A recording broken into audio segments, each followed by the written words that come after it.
La statue Dora Maar volée, d'abord j'ai cru à Edgar. C'est un peu une agression. En réalité, on n'a pas d'éléments, quoi. Et on se dit, on ne la retrouvera pas.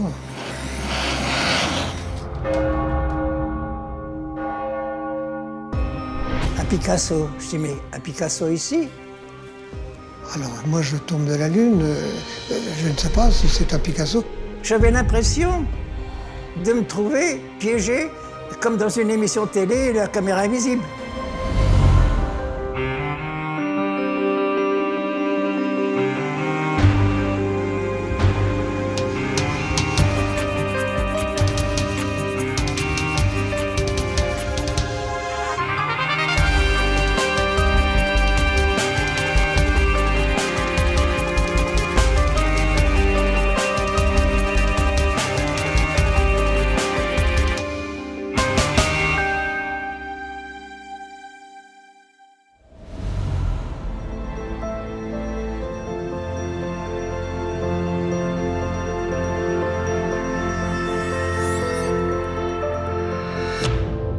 En 1999, j'ai la galerie qui est située rue de l'Abbaye, c'est à place Saint-Germain-des-Prés, juste en face du square Laurent-Prache. J'arrive le matin vers 9h, et machinalement, je regarde le square comme tous les matins, et aux stupéfactions, le socle est vide. Sur le moment, je me demande si je rêve, je vais voir, je traverse la rue, je vais dans le square, et il n'y a plus de statue. Et immédiatement, je vais au commissariat de police à côté, puis je vais leur dire que la sculpture a disparu, qu'elle a été volée. Je reçois un coup de téléphone de l'ingénieur des Parcs et Jardins qui me dit qu'un de ses employés a constaté la disparition du buste au centre de la pelouse dans le square. Je préviens ma hiérarchie, je préviens le directeur des affaires culturelles de la ville, qui est mon supérieur hiérarchique, de la disparition de l'œuvre. Je suis appelé par Daniel Imbert et il m'apprend que la statue de Dora Maar, faite par Picasso et installée dans le square Laurent-Prache à Saint-Germain-des-Prés, a été volée. Saint-Germain-des-Prés a perdu une œuvre d'art, et pas des moindres, un bronze de Picasso. Ces Américains l'ont lu dans la presse ce matin. Le buste de Dora Maar a été volé dans la nuit de mardi à mercredi. Ça fait déjà une nuit que je n'endors pas, donc j'espère qu'elle va revenir. C'est quand même un choc, un vol d'une œuvre d'art est toujours un choc. On comprend très bien la réaction des habitants du quartier, des Parisiens en général, quand il y a un vol de ce type. C'est un peu une agression. La statue Dora Maar volée, d'abord j'ai cru à Edgar. Je suis pétrifiée quelque part, parce que c'est vraiment un endroit comme un aimant dans le quartier, cette statue. Elle représente tellement de choses. Elle représente non seulement... Il y a Picasso, il y a Apollinaire, il y a Dora Maar. Ces trois personnages font partie quand même de l'âme de Saint-Germain-des-Prés. C'est un vol mystérieux qui, effectivement, nous renvoie dans l'âme de Saint-Germain-des-Prés, ce quartier de la vie intellectuelle parisienne. Le vol d'une sculpture de Pablo Picasso appelée Tête de Dora Maar. Son histoire nous replonge dans la vie artistique et personnelle de mon grand-père et de ses muses. Dora Maar était photographe et peintre, l'une des égéries du mouvement surréaliste né dans les années 20 auprès d'André Breton, Paul Éluard et Georges Bataille. L'univers tumultueux de Picasso ne lui fait pas peur et elle devient sa maîtresse en 1936. Les nombreux portraits que Picasso réalise de Dora montrent une femme sophistiquée et tourmentée. Elle lui inspire également quelques sculptures. Pablo a réalisé le plâtre de cette tête de Dora Maar en 1941. C'est seulement après la guerre, une fois les pénuries de métaux terminées, qu'il fera tirer 2 exemplaires en bronze par le célèbre fondeur Valzuani. En 1921, un comité demande à Pablo Picasso de réaliser un monument à la mémoire de son ami Guillaume Apollinaire, mort prématurément en 1918. Il présenta alors plusieurs projets, dont un ensemble de sculptures en fer soudées, mais qui seront toutes refusées. C'est seulement en 1959 que cette tête de Dora Maar sera choisie pour honorer enfin la mémoire du poète, bien que le sujet n'ait a priori rien à voir avec celui-ci. C'est donc un vol dans un square.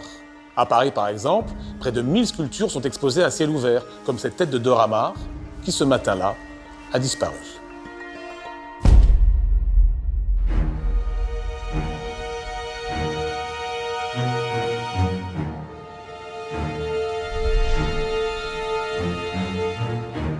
Un matin, il y a notre chef de section qui vient nous trouver. Le parquet nous saisit d'un vol dans un square à Paris, Laurent Prache. On ne sait pas trop où c'est. Et ce sera un Picasso, une œuvre de Picasso, un bronze. Bon, ok, on va y aller. On est 2 ou 3, la permanence, on se rend sur place. Bon, le square Laurent Prache, c'est un tout petit square, hein, je pense que ça doit faire 500 mètres carrés. C'est adossé à l'église Saint-Germain, ça donne sur la place Saint-Germain, il y a des grilles autour. Et puis pour rentrer, il y a un petit portillon avec une toute petite barrière qu'on peut enjamber. Et la statue, on voit un socle effectivement qui est là à 10 mètres devant nous et qui ne supporte visiblement plus rien.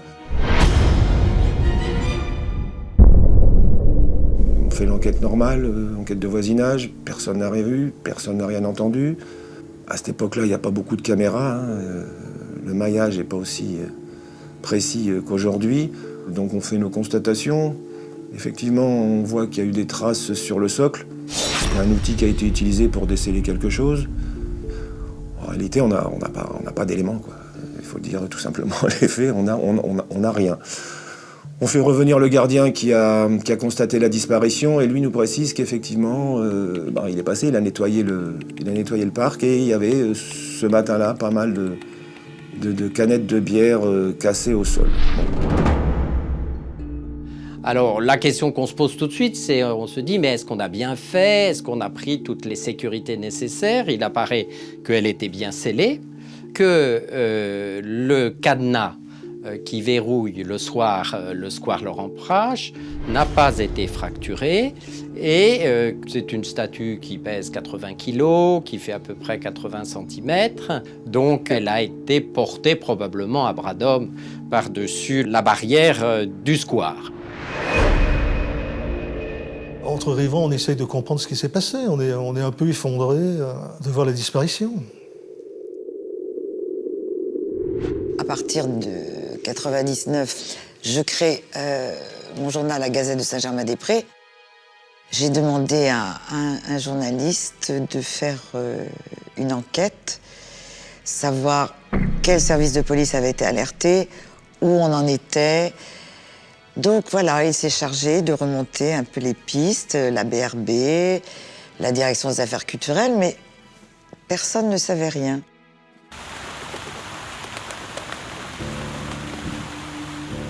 Dans une circonstance de ce type, on s'interroge toujours sur les raisons qui ont motivé un tel vol.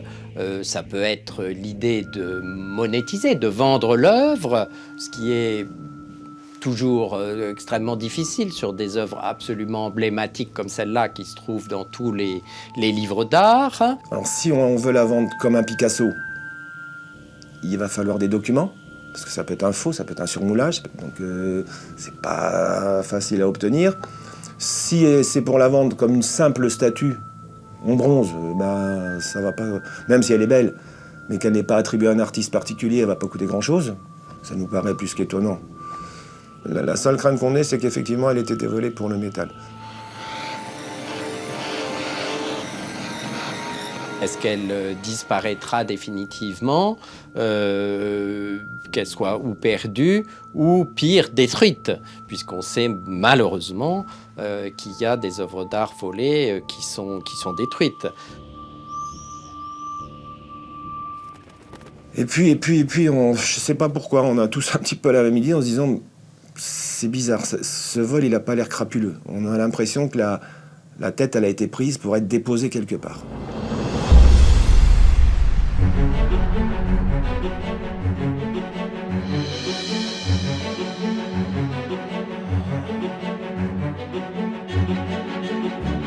Ouais, les gars, ils ont peut-être bu un petit coup de trop, un délire, un défi, tiens, la tête, on va la prendre.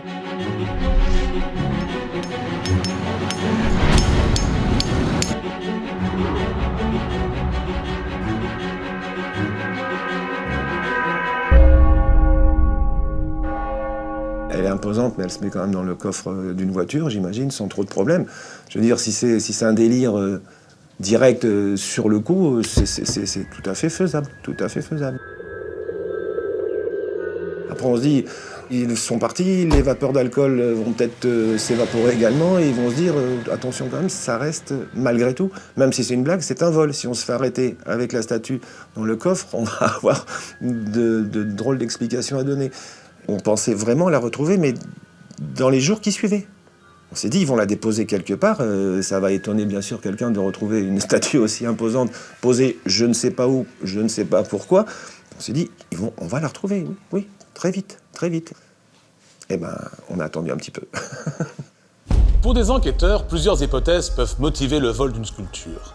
La revente à un collectionneur peu scrupuleux, la demande d'une rançon, ou dans le cas le plus dramatique pour l'œuvre, la revente au poids du métal, le bronze en l'occurrence pour la tête de Dora Maar. Un récupérateur de métaux fera fondre la sculpture pour disposer du métal brut. Une dernière hypothèse est possible. Une fois le vol commis, les malfaiteurs font exécuter un moulage de la sculpture, puis remettent l'original en circulation pour que l'œuvre volée soit retrouvée officiellement. Elle sort ainsi des bases de données des polices du monde entier. Il est alors possible pour les voleurs de tirer des copies qui seront écoulées sur un marché parallèle. Ici, à défaut d'indices concrets, c'est plutôt le hasard qui va relancer l'enquête. Un incroyable concours de circonstances qui conduit un amateur d'art au château d'Ony dans le Val d'Oise, une magnifique demeure de la fin du XVIIIe siècle.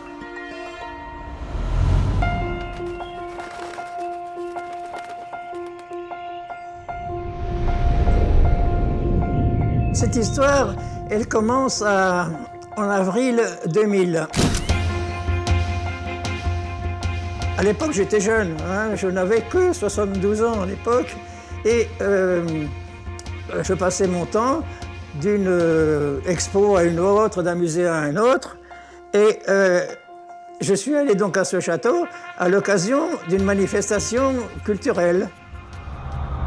J'arrive à ce château, il y a un bel escalier monumental à l'entrée. J'entre. Je monte cet escalier et puis je me trouve nez à nez avec une chose là. Ça a été le choc tout de suite, ça a fait tilt quoi. Un Picasso, je dis mais un Picasso ici, qu'est-ce que ça fait là? Parce que comment se fait-il? Alors j'ai fait demi-tour, je suis descendu. Je suis allé voir le responsable des affaires culturelles de la mairie. Et il me dit d'un seul coup, mais vous avez un Picasso. Alors moi je tombe de la lune, je ne sais pas si c'est un Picasso. Le bronze qui est là-haut, oh, il me dit ça, on l'a trouvé dans un fossé dans le parc du château.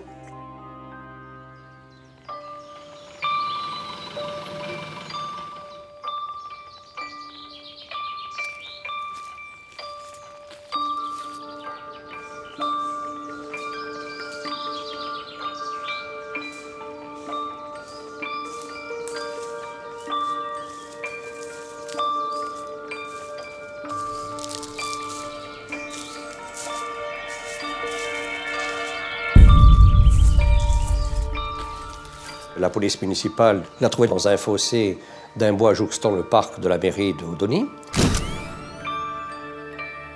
On voit cet objet entouré d'herbes, de végétation, ce qui prouve qu'elle a été sans doute dans la terre ou dans un fossé pendant quelques semaines, sinon quelques mois.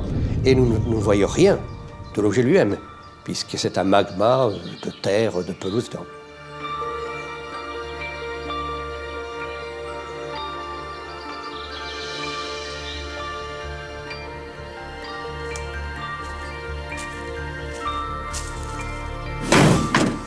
Elle a été récupérée, elle est mise au service culturel et on m'a demandé ce que nous devions en faire.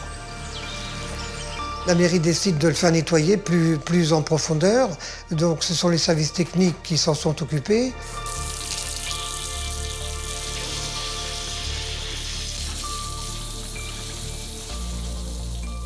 Et c'est là qu'on découvre quelque chose d'assez important, un visage de femme très fort, par l'expression, la personnalité, sans savoir qui ça représente, qui l'a faite et d'où ça vient.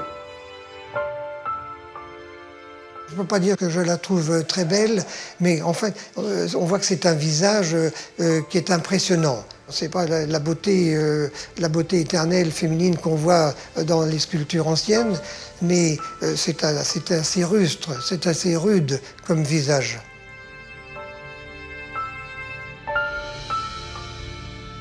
Et je dis à la police que nous avons trouvé quelque chose qui nous paraît important, sans savoir ce que c'est, mais c'est sans doute un objet volé, une œuvre d'art volée, de façon à ce que les précautions soient prises et que la mairie de Lille ne soit pas accusée de recel vis-à-vis de cet objet encore non identifié. Je me suis dit, c'est une œuvre inconnue, pas très importante. Comme elle est quand même assez agréable, monsieur le maire la trouve intéressante, il décide de l'exposer dans la mairie. Quand on rentrait dans le hall de la mairie, on ne voyait qu'elle. Elle était tellement puissante qu'effectivement, on ne pouvait pas ne pas la voir. Alors lorsque nous apprenons que cet homme nous dit « Vous avez en mairie d'Osny un Picasso », nous ne croyons pas. Je dis, mais allons voir, il doit y avoir une signature. Soit la signature de l'auteur, soit la signature du fondeur. En principe, c'est la signature de l'artiste est sur la terrasse. La terrasse, c'est la partie qui soutient la sculpture. J'ai pas vu de signature. Je me suis dit, c'est une œuvre inconnue, pas très importante. Alors moi, j'étais persuadé que c'était un Picasso parce qu'il me rappelait l'époque ingresque de Picasso. C'est-à-dire une époque qui se situe au début des années 20. À cause de cette forme du visage, la forme des yeux et les pommettes. Et puis c'était cette tête qui me rappelait donc les femmes à La Fontaine, une très belle toile de Picasso. C'est pour ça que j'étais convaincu que c'était Picasso et pas sortir de là. Personne ne le croit. Personne ne le croit. Ni le directeur des affaires culturelles, ni moi-même, ni les quelques personnes qui sont là. J'avais l'impression de me trouver piégé comme dans une émission télé, la caméra invisible. Je me suis dit, c'est absurde cette histoire. Qui, possédant un Picasso, l'aurait jeté dans un fossé? Ça tenait pas debout cette histoire. Alors bon, quand je suis rentré chez moi, je l'ai laissé tomber.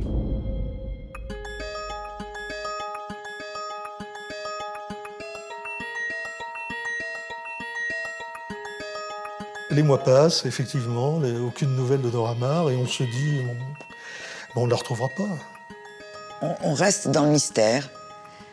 Pas de nouvelles ni de la mairie. Non, nous n'avons aucune nouvelle. Vraiment aucune. Régulièrement, je demandais à Daniel Hubert et à son équipe s'il avait des nouvelles de Dora Maar. Donc ça, c'est une idée, un souci qu'on garde toujours au coin de sa tête. On devient très furieux finalement, parce qu'on n'a aucune explication. Devant écouter une œuvre aussi connue, aussi extraordinaire, comme si c'était une peccadille. Non, on devenait très furieux, c'est vrai.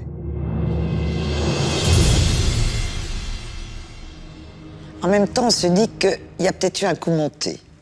On se dit que ça n'est pas possible que cette statue ait disparu comme ça. Est-ce que ça ne serait pas... Alors, si vous voulez, là, on fait peut-être du roman, mais ne serait-ce pas un commanditaire qui aurait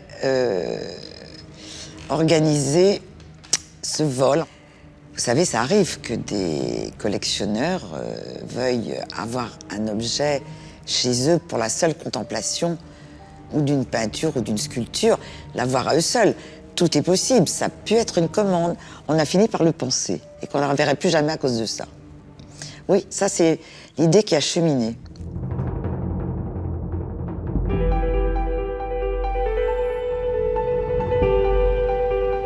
Le temps a passé et on arrive à l'époque de Noël, le 1er de l'an.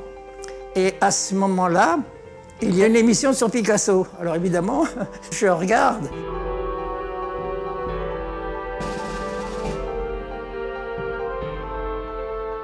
Et tout d'un coup, une image subliminale. Je n'ai pas eu le temps de distinguer parfaitement. Il m'a semblé que c'était cette sculpture qui était là-bas au château. Et en même temps, j'entends le commentateur dire portrait de Dora Maar par Picasso, œuvre qui a disparu. Qu'est-ce que c'est ça? Je dis, ça doit être peut-être celle que j'ai vue là-bas au château. Ou alors je me disais, je vois des Picasso partout maintenant. Je n'étais pas sûr du tout d'avoir vu ça. Alors je laisse courir. Et un mois plus tard, l'envie me prend d'aller faire un tour à la Fnac pour acheter des disques.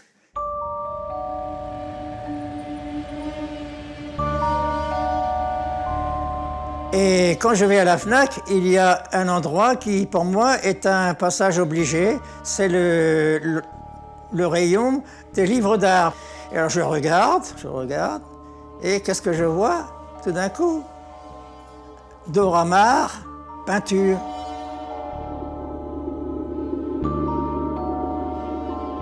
Alors évidemment, je feuillette, je vois ces peintures de Dora Maar. Et tout d'un coup, je tombe sur une photo avec une légende dessous. Portrait de Dora Maar par Picasso, a été dérobé dans le square, je ne sais plus quel nom, à Saint-Germain-des-Prés. Je dis, mais c'est ça. Alors là, j'ai la preuve, j'avais raison. Alors là, j'avais raison, qu'est-ce que je fais? Alors j'apprends donc que ça a été volé dans un square de Paris. Alors je dis, il faut que j'appelle la mairie de Paris, ça appartient à la ville, sans doute.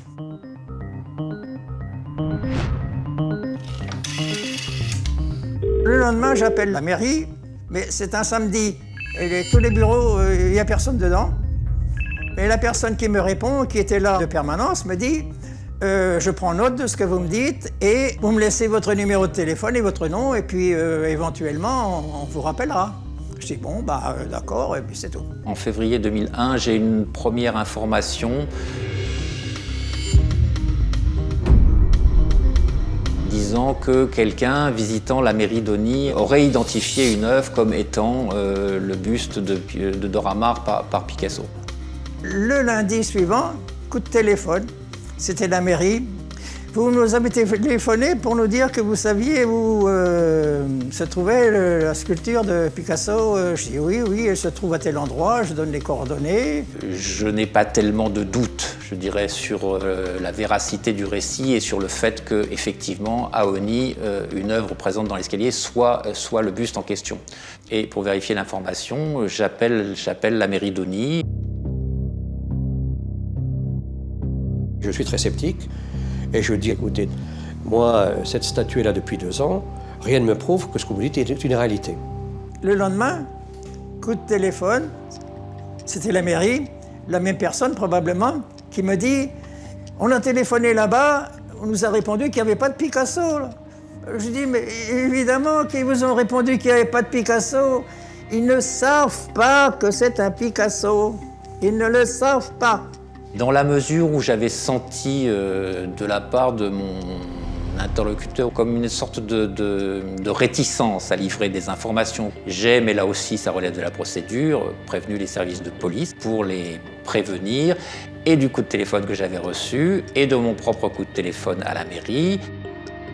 Ils ont mis en contact avec un particulier qui leur assure que la statue qui a été volée en 99 se trouve en exposition dans le hall d'entrée d'une mairie à Osny, dans le 95.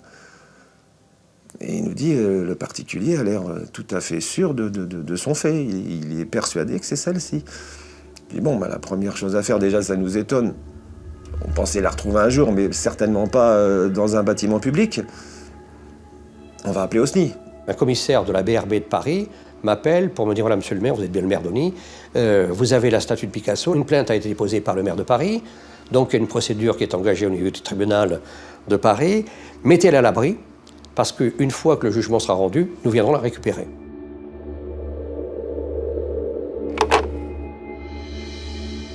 Nous avons d'autres choses à faire que d'écouter ce dont on nous dit, dont nous ne sommes pas certains que ce soit la réalité des choses, mais par précaution, je décide avec les services de mettre cette statue à l'abri dans le musée Tornley, musée qui est sous alarme, qui est dans la Méridionie, et nous attendons.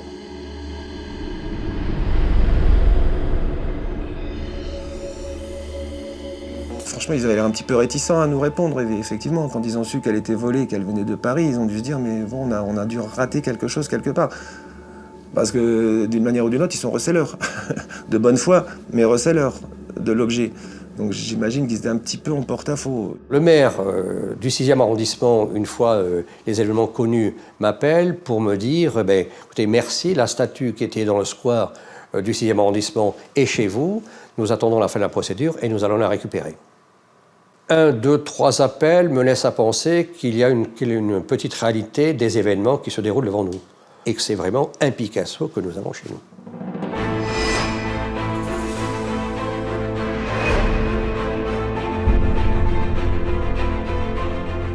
On peut dire qu'il y a un aspect étonnant dans l'aventure de cette œuvre qui a été jetée dans un bois, retrouvée par un agent public, que l'agent public le remet à son maire, que ce maire a la sagesse et l'intelligence de protéger l'œuvre, de la mettre en valeur, et qu'un amateur d'art qui, je crois, dans la vie est postier, a une telle passion qu'il se débat pour bien montrer que c'est bien une œuvre de Picasso, que c'est probablement celle de la ville de Paris. Et tout ceci nous permet de récupérer, de remettre cette œuvre à la disposition des Parisiens. C'est une histoire quand même miraculeuse, enfin c'est une jolie histoire. J'étais vraiment heureux là. J'ai dit, je ne me suis pas trompé, c'était bien un Picasso, et j'étais content de l'avoir retrouvé. Les tribulations d'un Picasso, une statue en bronze volée dans un square parisien il y a 2 ans, a mystérieusement réapparu dans les fossés d'un parc de la banlieue parisienne. Voici la fameuse statue de Dora Maar, que nous avions donc exposée pendant 2 ans dans le Grand Escalier et que nous avons mise à l'abri dans ce splendide musée pour éviter qu'elle soit volée une 2e fois. Nous la regardons un peu plus souvent dans la journée, un peu plus souvent le soir que nous sommes seuls pour l'admirer. On en fait le tour, nous prenons plusieurs photos et nous nous disons que nous avons de la chance d'avoir eu un tel objet pendant 2 ans et que nous avons pu admirer et nous avons pu découvrir pour beaucoup de personnes. Le jour des adieux de la statue de Dora Maar, c'était pour moi une triste journée.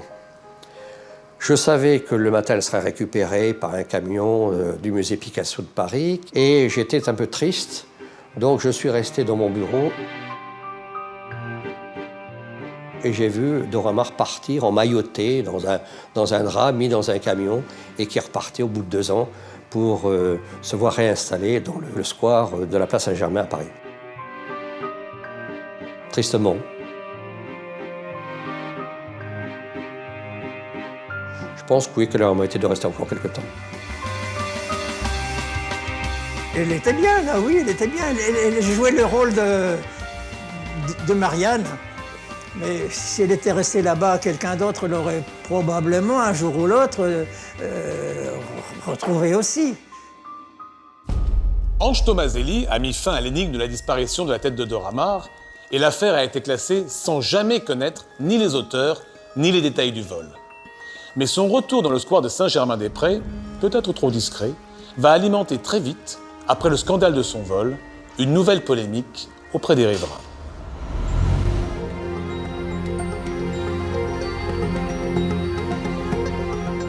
J'arrive un matin à la galerie, je regarde le square en me disant, bon, évidemment, c'est vide. Et stupéfaction, qu'est-ce que je vois? Je vois la sculpture qui est revenue tranquillement.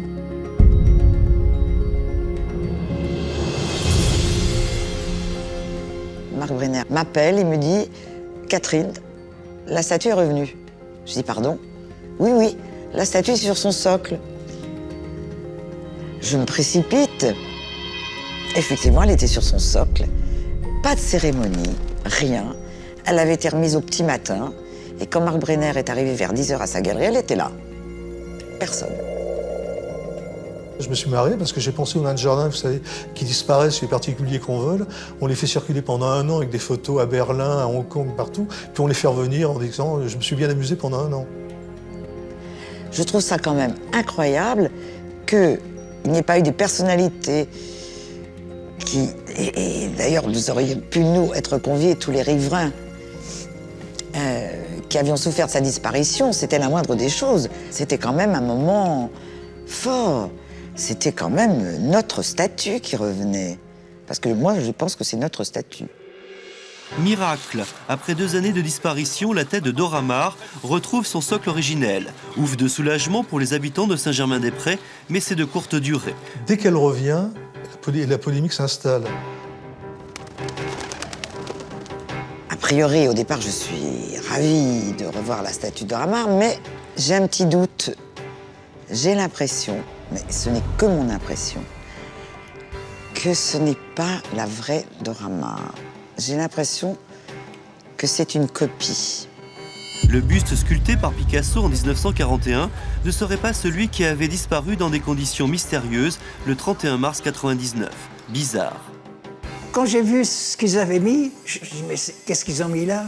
C'est pas ça que j'avais vu. J'avais l'impression de voir un morceau de chocolat à la couleur de cette sculpture, que la mienne, celle que j'avais vue, elle était dorée, brillante. Les riverains s'évertuent à montrer qu'il y a tromperie sur la marchandise. Ah non, c'est pas sur la largeur, là, regardez. C'est-à-dire, c'était comme si c'était un peu une étrangère. La dimension nous paraît pas tout à fait la même. Mais attendez, c'est pas flagrant du tout. Mais vous savez, c'est presque instinctif. C'est quelque chose de troublant. Mais c'est très difficile à définir. Je peux pas me permettre d'affirmer quoi que ce soit. C'est un sentiment. Et je ne suis pas la seule à le partager. Elle était verte, maintenant je la trouve marron. Et puis elle a changé de coiffure aussi, elle avait les cheveux raides. Elle est allée chez le coiffeur entre-temps, alors voilà les changements. Souvent, en fait, quand une statue est volée, c'est l'occasion de la regarder de près et de la restaurer, donc éventuellement de changer son aspect. Pour le cas précis de Dora Maar, la statue était plutôt brun-verte et en fait, après restauration, on l'a remise un petit peu à son état neuf, enfin à son hypothétique état original, c'est-à-dire plutôt brun feuille morte couleur tabac, comme les autres bronzes qui sont par exemple conservés au musée Picasso. Du coup, le changement de couleur, pour le public, ça peut induire une difficulté de perception.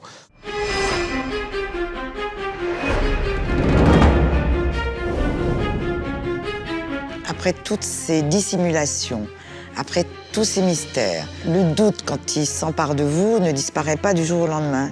Donc, pour moi, c'était pas tout à fait la même. Elle ne me faisait plus le même effet. Surtout à partir du moment où j'ai dans la tête que c'est peut-être une copie. On a l'impression d'avoir été peut-être dupé. Il y a des doutes qu'on peut résoudre par la logique, c'est-à-dire expliquer le processus qui a été suivi. Il y a des doutes qui tiennent plutôt de la mythologie contre lesquels on ne peut pas faire grand-chose. Donc si les gens sont persuadés que ce n'est pas le même exemplaire qu'on a remis et qu'on leur explique les données basiques qui prouvent le contraire et qu'ils ne le croient pas, c'est difficile de faire plus, quoi. Tant qu'on n'aura pas fait une véritable expertise de la tête sculptée de Dora Maar, j'aurais toujours un petit doute.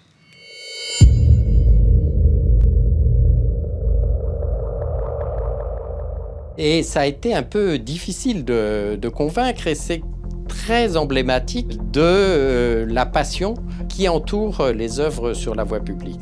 Mais finalement, on a réussi à convaincre en mobilisant notamment le fils de Pablo Picasso. Il a fallu que j'aille la voir pour dire que c'était bien la même, je ne sais quoi. Il y a des gens du quartier qui ont dit oui, c'est pas la même, c'est pas vrai, c'est une autre, c'est une fausse. Enfin, un truc absolument délirant. Cette sculpture qui se trouve là, c'est celle qui était là, il n'y a pas de doute. Je l'ai vue, hein, je l'ai regardée, c'est exactement celle-là. De toute façon, il y a d'autres exemplaires de cette sculpture Et on peut faire les mesures et tout, et c'est exactement la même chose, la même.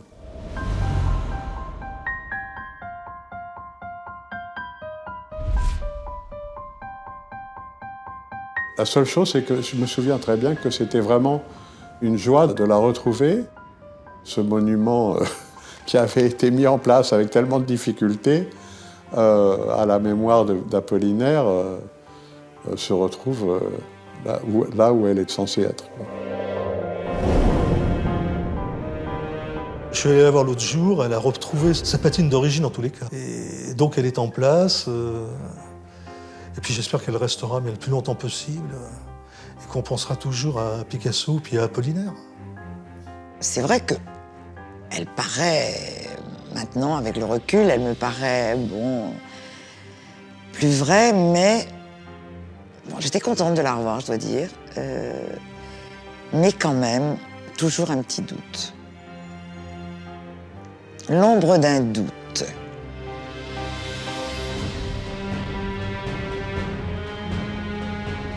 C'est quand même une très belle histoire. Effectivement, M. Tomaselli était le bienfaiteur de Dora Maar parce qu'il a permis de réattribuer cette œuvre et il est un pur amateur, M. Tomaselli. Donc je crois que aussi il faut exprimer la reconnaissance de la collectivité à ce monsieur qui s'est un peu acharné pour dire mais oui c'est un Picasso, mais oui c'est la propriété de la ville de Paris. On lui doit beaucoup de reconnaissance, je pense. On m'a demandé si je voulais une récompense. Alors, je dis oui, bien sûr, je veux bien une récompense. Ce que je voudrais, c'est qu'on me donne un laissez-passer pour pouvoir aller dans les musées de la ville sans payer, gratuitement. Et je n'ai jamais rien eu,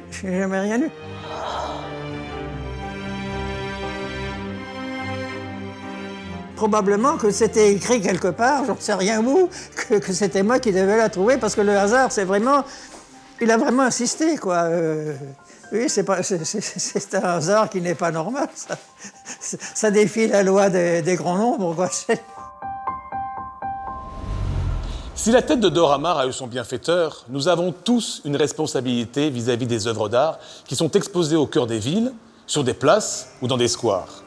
Chacun d'entre nous devient alors, pour le plaisir de tous, l'un des nombreux gardiens de ces musées à ciel ouvert pour éviter que d'autres œuvres rejoignent la longue liste des trésors volés.